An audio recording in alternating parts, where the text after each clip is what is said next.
ಬೆಂಗಳೂರು ಗ್ರಾಮಾಂತರದಲ್ಲಿ ಚನ್ನಪಟ್ಟಣದಲ್ಲಿ ಎಸ್ಪೆಷಲಿ ಕಾಂಗ್ರೆಸ್ನವರು mid night operation ನಡೆಸಿ ಸುಮಾರು 300 ಜನ ಜೆಡಿಎಸ್ ಕಾರ್ಯಕರ್ತರನ್ನ ಪಕ್ಷಕ್ಕೆ ಬರಮಾಡಿಕೊಂಡಿದ್ರು. ಕಾಂಗ್ರೆಸ್ನ ಈ ಮಿಡ್ ನೈಟ್ ಆಪರೇಷನ್ಗೆ ಜೆಡಿಎಸ್ ಟಕ್ಕರ್ ಕೊಟ್ಟಿದೆ.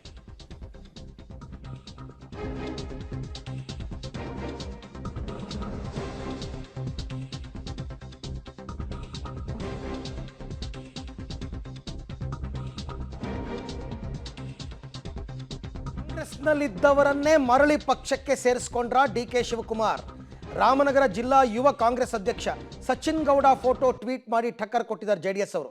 ಡಿಕೆಗೆ ಸೋಲಿನ ಭಯದಿಂದ ಗಿಮಿಕ್ ಮಾಡ್ತಾ ಇದ್ದಾರೆ, ಯುವ ಕಾಂಗ್ರೆಸ್ ಕಾರ್ಯಕರ್ತರಿಗೇನೆ ಮತ್ತೆ ಶಾಲನ್ನ ಹಾಕಿದ್ದಾರೆ ಅಂತ ಟ್ವೀಟ್ ಮೂಲಕ ಡಿಕೆ ಬ್ರದರ್ಸ್ ಕಾಲೆಳೆದಿದೆ ಜೆಡಿಎಸ್. ಅವ್ರು ಯಾರು ನಮ್ಮ ಪಕ್ಷದವರೇ ಅಲ್ಲ, ಅವರೆಲ್ಲ ಕಾಂಗ್ರೆಸ್ನವರೇ, ಬಟ್ ಒಂದು ಗಿಮಿಕ್ ಮಾಡಬೇಕಲ್ಲ, ಜೆ ಡಿ ಎಸ್ಸಿಂದ 300 ಜನ ಬಂದ್ಬಿಟ್ರು ಅಂತ.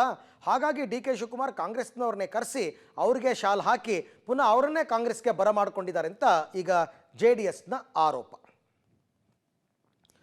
ಈ ಬಗ್ಗೆ ಮತ್ತಷ್ಟು ಮಾಹಿತಿ ನನ್ನ ಕೊಲೀಗ್ ವಿನಯ್ ಅವರಿಂದ ಪಡೆಯೋಣ. ವಿನಯ್, ಇದರಲ್ಲಿ ಯಾವುದು ಸತ್ಯ? ನಿಜಕ್ಕೂ ಕಾಂಗ್ರೆಸ್ನವ್ರನ್ನೇ ಕರ್ಕೊಂಬಂದು ಶಾಲ್ ಹಾಕಿದ್ರ ಅಥವಾ ಸೋಲುವ ಭಯದಿಂದ ಈ ಥರ ಗಿಮಿಕ್ ಮಾಡ್ತಿದ್ದಾರಾ ಡಿ ಕೆ ಶಿವಕುಮಾರ್?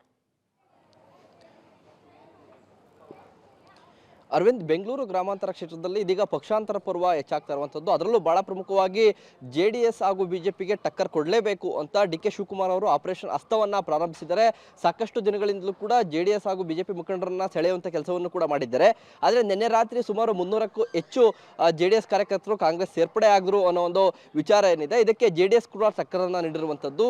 ಅಂದ್ರೆ ಹಿಂದೆ ಇದೇ ರಾಮನಗರದಲ್ಲಿ ಯುವ ಮೋರ್ಚಾ ಅಧ್ಯಕ್ಷ ಆಗಿದ್ದಂಥ ಸಚಿನ್ ಗೌಡ ಎಂಬುವರು ಮತ್ತೆ ಕಾಂಗ್ರೆಸ್ ಸೇರ್ಪಡೆ ಆಗಿರುವಂಥ ಒಂದು ಫೋಟೋವನ್ನು ಹಾಕಿ ಅವರಿಗೆ ತಿರುಗೇಟನ್ನು ಕೂಡ ನೀಡಿರುವಂಥದ್ದು. ಯಾಕಂದ್ರೆ ಸಚಿನ್ ಗೌಡ ಅವರು ಹಿಂದೆ ಯುವ ಮೋರ್ಚಾ ಅಧ್ಯಕ್ಷರಾಗಿದ್ರು, ಕಾಂಗ್ರೆಸ್ ಯುವ ಮೋರ್ಚಾ ಅಧ್ಯಕ್ಷರಾಗಿ ಕೆಲಸವನ್ನ ಮಾಡಿದ್ರು.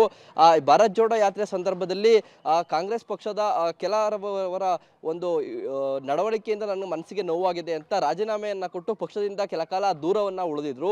ಇದೀಗ ಅವರು ಮತ್ತೆ ಕಾಂಗ್ರೆಸ್ ಸೇರ್ಪಡೆ ಆಗಿದ್ದಾರೆ. ಹಾಗಾಗಿ ಅವರ ಫೋಟೋವನ್ನ ಇಟ್ಕೊಂಡು ಇದೀಗ ಜೆಡಿಎಸ್ ಗಿಮಿಕ್ ಕಾಂಗ್ರೆಸ್ ಅನ್ನೋ ಒಂದು ಟ್ವೀಟ್ ಅನ್ನ ಮಾಡಿರುವಂಥದ್ದು. ಕಾಂಗ್ರೆಸ್ನವರು ಗಿಮಿಕ್ ಮಾಡ್ತಿದ್ದಾರೆ, ಕಾಂಗ್ರೆಸ್ ಕಾರ್ಯಕರ್ತರನ್ನೇ ಮತ್ತೆ ಕಾಂಗ್ರೆಸ್ ಶಾಲು ಹಾಕಿ ಕರೆಸ್ಕೊಳ್ಳುವಂತ ಒಂದು ಕೆಲಸವನ್ನ ಮಾಡ್ತಿದ್ದಾರೆ, ಸೋಲಿನ ಭಯದಿಂದ ಈ ರೀತಿ ಮಾಡ್ತಿದ್ದಾರೆ ಅನ್ನೋ ಒಂದು ಟ್ವೀಟ್ ಅನ್ನ ಮಾಡಿರುವಂತದ್ದು.